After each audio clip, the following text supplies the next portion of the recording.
Futures trading involves risk and is not suitable for all investors. Content provided in this segment is meant for educational purposes and is not a solicitation to buy or sell commodities. Hello and welcome to another edition of the Grain Feed, brought to you by EverAct. This is your weekly news feed for all things grain and all things feed. Each week we bring you updates on the markets with unique perspectives from an amazing team of analysts with the intention of helping dairy and livestock producers manage their risk. I'm your host, Jim Matthews, reporting from the home office in Chicago on a cool Thursday morning. Nice, crisp little fall morning here in Chicagoland.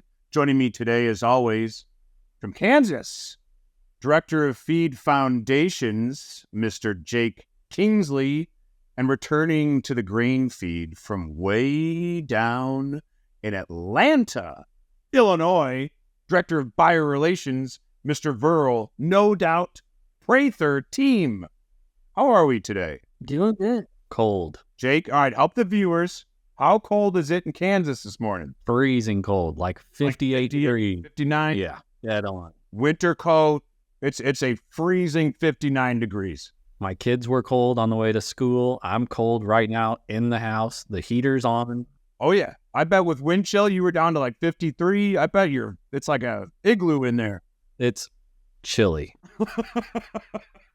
And then Verl, back up here in Illinois, we were below freezing this morning. Actual freezing, not Wichita freezing. Actual freezing. There was some frost, right? It got a little chilly out this morning. Frosty windshields, frosty grass out there, enough to pull out the long sleeves with the shorts this morning. That's right. Yeah, that's right. Parka over the shorts. You know how it goes. When was the last time you've used that scraper for the windshield? Not this morning, but it's been a while. We're getting there. Have it ready because it's coming. Just run out quick and start the truck.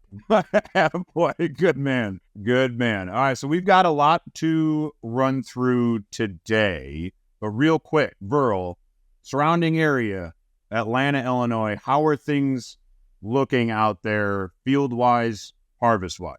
Things are rolling right along. This harvest has gone extremely fast. I mean, it seems like we've had such a long period of time with very little to no moisture in the area. And of course, that's not just around here either, right? Most of the Midwest has had a massive window for harvesting corn and soybeans. Producers ran after soybeans early, right? And pretty well now wrapping things up. Soybeans did get pretty dry towards the end of things. I've talked to some processing plants that didn't even have a day with an average moisture over 10%, which is abnormal. On the corn side of things, folks are seeing very similar things. I mean, corn's dried down very quickly compared to most had thought would be the case. And corn harvest is going to be wrapped up in potentially record time here, it feels like. I mean, I was talking to local commercial elevators that said, hey, we had a record daily intake of corn last week, and oh, guess what? We beat that again early this week.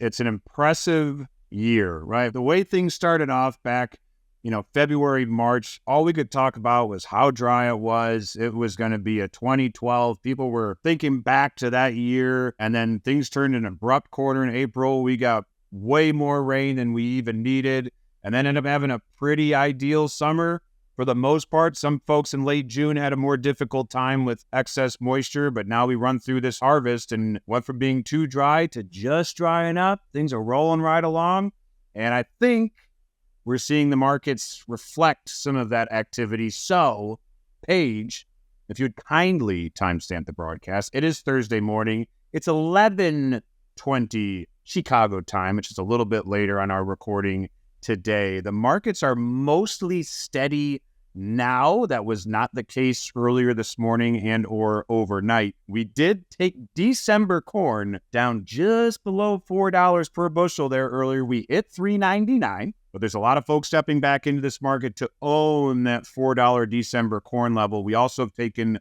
March corn below $4.15, $4.15 earlier. We're trading $4.20 at the moment on March. We've had Novi beans still holding below $10 per bushel. We're about $9.80 this morning. And then December meal, that stubborn little byproduct, it's sitting right around $3.15 as we trade this morning. It did get down to closer to $3.10, we're holding steady at the moment, but great to see that little byproduct still having a great pullback from the highs we saw here a couple weeks ago. But let's turn her back to these grain markets and bringing back Verl, no doubt, Prather. Verl, what's been going through your mind? You touched on harvest in your neck of the woods. We did have a WASDE report, last Friday. But what's that top of mind for you as we roll into the second half of October? Yeah, well, we got past this WASDE report without any big surprises. I do think that there was a tendency to believe that corn stocks would have came in below 2 billion bushels after that quarterly stocks report in September, and the USDA didn't think that was really necessary, right? I mean, you got as close to 2 billion bushels as they possibly could. And I think that probably disappointed the market to a degree. The funds have been, since July, attempting to kind of retract and get closer to a neutral position on both corn and soybeans. This week, we've seen massive volumes, especially on the soybean market.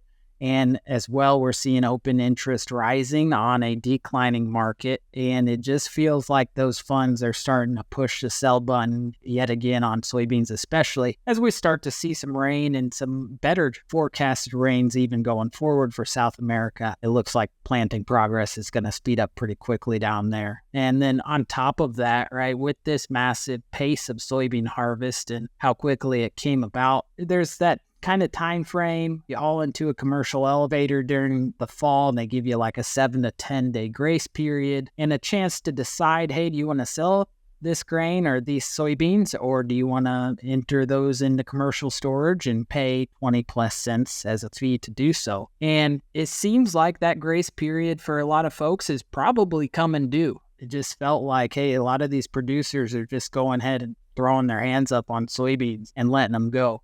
That doesn't mean those beans are making their way all the way to the processor.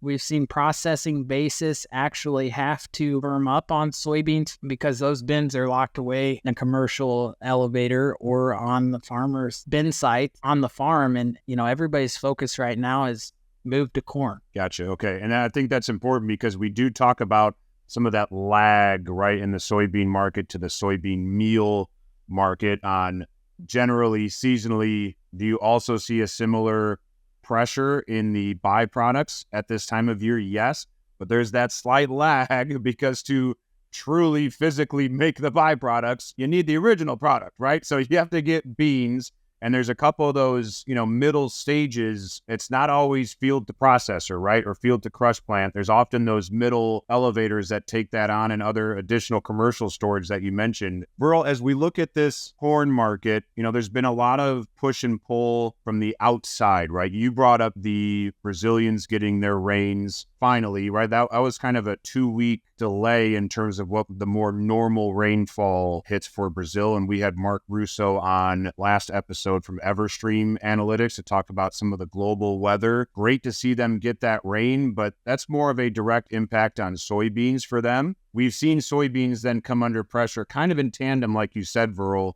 with them getting rain. It still brings into question, when will they be able to harvest these beans a few months from now and then put that second corn crop in?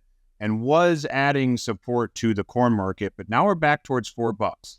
And I think before we started recording, Verl, we talked about it's hard for this market to look at 4 and just say, bam, anyone who's on the sidelines, if you are funds that you brought up, Verl, and you're more in a, let's say, neutral position now than you were 2 months ago, are you encouraged to just start net selling $4 corn?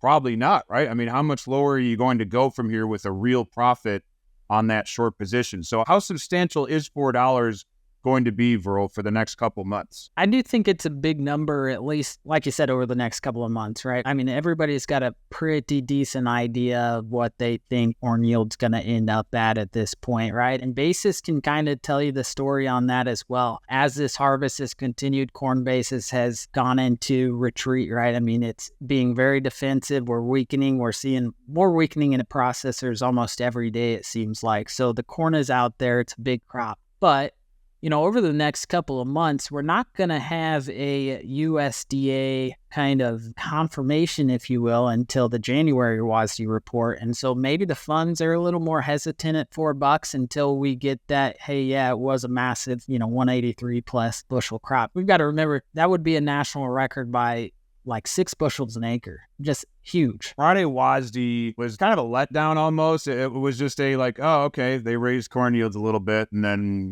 we still got about 2 billion bushels ending stocks, and market wasn't really encouraged that Friday to move one way or another. We pulled her back a pretty good chunk since then, right, to start off this week. So maybe they needed the weekend to kind of digest what an absolutely massive corn yield that was in this report. Now, down the road, we know that yield can change. So we'll get a final print in January on that WASDE report for this yield. We do know that moving forward into the future, though, they can ultimately go back and somewhat revised production numbers, either on yield and or harvested acreage. But for now, we're probably assuming this is as close as we're going to get to a final production figure from the USDA on the crop currently harvested. So it's going to be an interesting stretch here. You've talked a lot about basis, Verl. Jake, if we could turn her over to you and determine the impact this has been having on basis from your side, right? Because Verl is helping manage the buyer relations from the row crop farmer's perspective. You are doing so for our dairymen and cattlemen. What are you seeing on your side of the market? So I think we're finally starting to see some movement in basis for feed buyers out in some of these destination markets. We've been talking for quite a while now about Midwest numbers really looking pretty attractive, relatively close to what we would call normal harvest values. And so our folks in the Midwest were able to really confidently step in and just buy cash feed the first time we were down here at these types of futures numbers. And if they didn't, or they need to get some more, they've got another look at it here now, really with similar basis values that they had early on, kind of the middle and late half of the summer there. Soybean meal at the destination markets had been relatively attractive for quite a while as well, but we had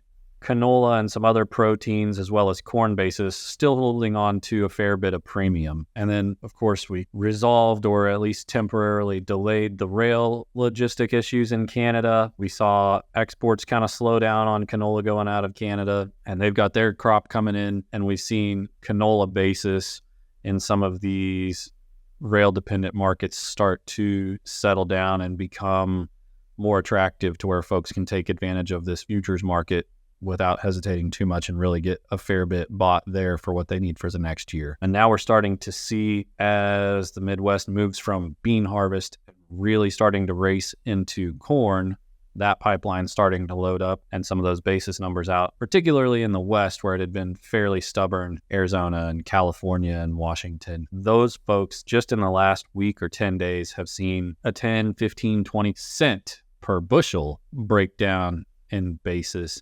And there may be a little bit more yet to come, but we don't want to get too greedy there. Kind of like you said with meal and soybeans, that stuff gets tucked away in a bin as harvest wraps up, and then the processors and the end users have to start to pay a premium by way of basis to get it to move again. And so I think we're getting to a point now where, especially with futures being as attractive as they are, it's time to step in and start owning some physical feed in some places that we had been trying to be pretty patient there. So a lot of opportunity popping up this week. I would argue that, like you said, as dry as it's been and as quickly as they're moving through this acreage, we have probably a week or 10 days at most before we get to, the 75% mark in corn harvest, and that stuff starts to lock away in the bin and basis has to go to work, if not sooner than that. So take advantage of it while it's here in front of us, really is what we're getting at. There's been a lot of other byproducts, feed ingredients that have presented some fair prices as well. Distillers, gluten, soy hulls are starting to make their way to more attractive levels. Those are all really setting in spots where we can step in and buy confidently. The cotton market still has a fair bit of uncertainty to it, with the Southeast trying to assess what was lost from the hurricanes and get these gins up and running down there. You're getting questions in Texas on some acres that were borderline going to collect insurance indemnity, and prices being where they are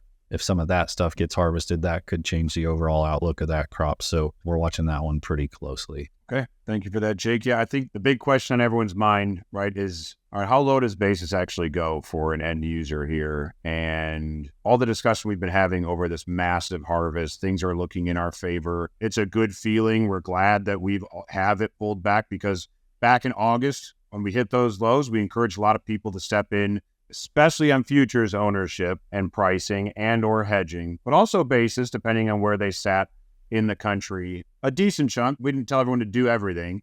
And then we started to get this run up, especially as we started to hit the end of September. And a lot of folks were hitting us, Jake, like, did we miss it? Do we need to chase it? And I think you and the feed squad were very good about saying, do not chase. This is a squeeze. We're seeing some initial elevation here that we still have faith in the harvest seasonal pressure that is due with this massive crop coming out of the field in the coming weeks. We are realizing that now, right? So that's about 2.5 weeks later from those highs. We're realizing it now.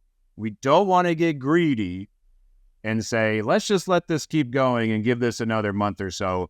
I think the next 2 weeks or so are going to be pretty crucial on determining where we hold futures and where basis potentially bottoms out from your side of things. And hearing from Verl's insights in terms of what the buyers directly from the field are potentially going to do, right, with that storage and what they're offering to farmers. And then what you are seeing, Jake, further down the line into different parts of this country, we're going to be in that window now where we're probably going to have to start pulling the trigger on a pretty good chunk of ownership, whether it's wrapping up your OC through March or really stepping out into some of that April forward stuff as well. It's going to be an interesting couple of weeks as we wrap up the month of October. So very important to have you guys on here, and a huge thanks to both of you for being a part of it. Verl, no doubt, Prather, the Matthews family is going to be so excited that a fellow good old boy from Illinois is on the show. You are a celebrity. Thanks for being here, buddy. We still on for Thanksgiving? Oh, you know we are, Verl. You know, but we're all going to your house. That's our come up calendar. Whoa, what? Oh, I forgot to tell you. I'll give you the details later. Also a huge thank to Corey and the Everegg Insights crew for their support. Thank you to Paige and Lexi for their production magic. Thank you to the viewers for watching the Grain Feed. Contact information is on the screen. We greatly appreciate your feedback. That's all for today. We'll see you next time on the Grain Feed.